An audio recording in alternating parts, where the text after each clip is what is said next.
ತಾಲೂಕು ಪಂಚಾಯತ್ ರದ್ದುಪಡಿಸಲು ಹೊರಟಿರುವ ಸರ್ಕಾರ ಹಾಗೂ ಸಚಿವರ ಇಂತಹ ಗೊಂದಲದ ಹೇಳಿಕೆಗಳಿಂದ ಜನರನ್ನ ದಾರಿ ತಪ್ಪಿಸುವ ಕೆಲಸ ಕೈಬಿಡಬೇಕೆಂದು ಶಾಸಕ ಯುಟಿ ಖಾದರ್ ಒತ್ತಾಯಿಸಿದರು।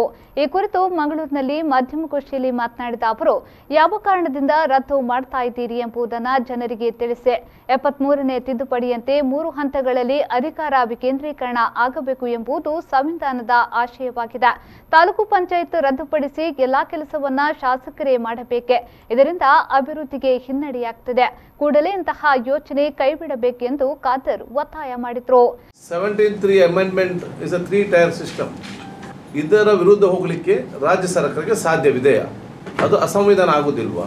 73 ಅಮೆಂಡ್ಮೆಂಟ್ ತಿದ್ದುಪಡಿ ತರದೆ ದೇಶದಲ್ಲಿ ನಮ್ಮ ಸರ್ಕಾರಕ್ಕೆ ಮಾಡಲಿಕ್ಕೆ ಆಗ್ತದ? ಬಹುಶಃ ಜನರ ಪ್ರಶ್ನೆ ಇರುತ್ತದೆ, ಜನರು ಅಲ್ಲಿ ಆಲೋಚನೆ ಮಾಡ್ತಿದ್ದಾರೆ। ಸಮರ್ಪಕವಾದ ಮಾಹಿತಿ ಇಲ್ಲದಿದ್ದರೆ ಯಾಕೆ ಗೊಂದಲಮಯ ಸ್ಟೇಟ್ಮೆಂಟ್ ಅನ್ನು ಕೊಟ್ಟು ಸಮಾಜವನ್ನು ಗೊಂದಲದಲ್ಲಿ ಸಿಲುಕಿಸಬೇಕು? ಮತ್ತು ಸರ್ಕಾರಕ್ಕೆ ತಾಲೂಕು ಪಂಚಾಯತ್ ರದ್ದುಪಡಿಸಬೇಕೆಂಬ ಆಲೋಚನೆ ಅದು ಯಾಕೆ ಬಂತು? Why, what is the reason? ಆ ಹೇಳಿಕೆ ಕೊಡುವವರು ಇವತ್ತು ಹೇಳಬೇಕು, ಜನರಿಗೆ ಸರ್ಕಾರ ತಿಳಿಸಬೇಕು। ಅಥವಾ ಅಂತ ಯಾವುದೇ ಒಂದು ಆಲೋಚನೆ ಇಲ್ಲ, ನಾವು ತಾಲೂಕು ಪಂಚಾಯತ್ ರದ್ದುಪಡಿಸುವುದಿಲ್ಲ, 73 ಅಮೆಂಡ್ಮೆಂಟ್ ಪ್ರಕಾರ 3-tier ಸಿಸ್ಟಮಲ್ಲಿ ನಡೀತದೆ ಅಂತೇಳಿ ಸ್ಪಷ್ಟನೆ ಸರ್ಕಾರ ಇವತ್ತು ಕೊಡಬೇಕಾಗ್ತದೆ। ನಾನು ಗ್ರಾಮೀಣ ಸಚಿವ ನಾನು ಒತ್ತಾಯಪಡಿಸ್ತೇನೆ, ಸ್ಪಷ್ಟನೆದಲ್ಲಿ ಕೊಡಬೇಕು।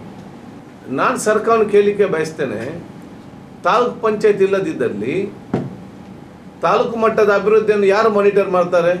ಎಲ್ಲ ಕೂಡ ಶಾಸಕರು ನೋಡಬೇಕಾ?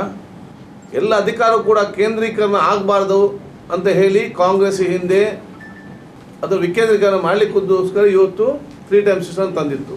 ಮತ್ತೆ ಇದನ್ನು ಕೇಂದ್ರೀಕರಣಗೊಳಿಸುವಂತಹ ಒಬ್ಬರ ಕೈಯಲ್ಲೇ ಕೇಂದ್ರೀಕೃತಗೊಳಿಸುವಂತಹ ಯೋಜನೆ ಸರ್ಕಾರದ್ದು।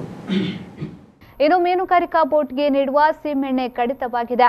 ಸರ್ಕಾರ ಸಣ್ಣ ಮೀನುಗಾರರಿಗೆ ಅನ್ಯಾಯ ಮಾಡುತ್ತಿದೆ। ಸಿದ್ದರಾಮಯ್ಯ ಸರ್ಕಾರ 400 ಲೀಟರ್ ಸೀಮೆಎಣ್ಣೆ ಕೊಡ್ತಿತ್ತು, ಈಗ ಅದನ್ನ ಬಿಜೆಪಿ ಸರ್ಕಾರ 130 ಲೀಟರ್ಗೆ ಇಳಿಕೆ ಮಾಡಿದೆ। ನಮ್ಮದು ಮೀನುಗಾರರ ಸರ್ಕಾರ ಅಂತ ಪೋಸ್ ಕೊಡ್ತಾರೆ, ಆದರೆ ಮೀನುಗಾರಿಕಾ ಯೋಜನೆಗೆ ಕತ್ತರಿ ಹಾಕಿದೆ ಎಂದು ಕಿಡಿಕಾರಿದ್ರು। ಹಿಂದೆ ನಾವು ಒಂದು ಬೋಟಿಗೆ ಸಣ್ಣ ಬೋಟಿಗೆ 315 ಲೀಟರ್ ಇವತ್ತು ಡೀಸೆಲ್ ನಮ್ಮ ಸೀಮೆಎಣ್ಣೆ ಕಾಂಗ್ರೆಸ್ ಇದ್ದಾಗ ಪ್ರಾರಂಭ ಆಯಿತು।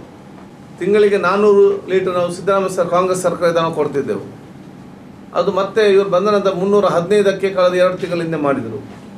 ಈಗ ಇದನ್ನು 130 ಲೀಟರ್ಗೆ ಅದನ್ನು ನಿಲ್ಲಿಸಿದ್ದಾರೆ। ಸರ್ಕಾರ ಅಥವಾ ಮೀನುಗಾರಿಕೆ ಮಂತ್ರಿಗಳ ಉದ್ದೇಶ ಏನು? ಸಣ್ಣ ಬೋಟಿನವರು ಮೀನುಗಾರಿಕೆ ಮಾಡಲೇಬಾರ್ದಾ? ಬರೀ ಕೋಟ್ಯಾಂತರ ರೂಪಾಯಿ ಬೋಟ್ ಇದ್ದರೆ ಮಾತ್ರ ಹೋಗಿ ಮೀನು ಹಿಡ್ಕೊಂಡು ಬರಬೇಕಾ? ಸಣ್ಣ ಮೀನುಗಾರ ಮತ್ತು ಮೀನುಗಾರಿಕೆಯನ್ನು ಬಂದ್ ಮಾಡುವಂಥ ಏನಾದರೂ ಉದ್ದೇಶ ಸರ್ಕಾರಕ್ಕಿದೆಯಾ?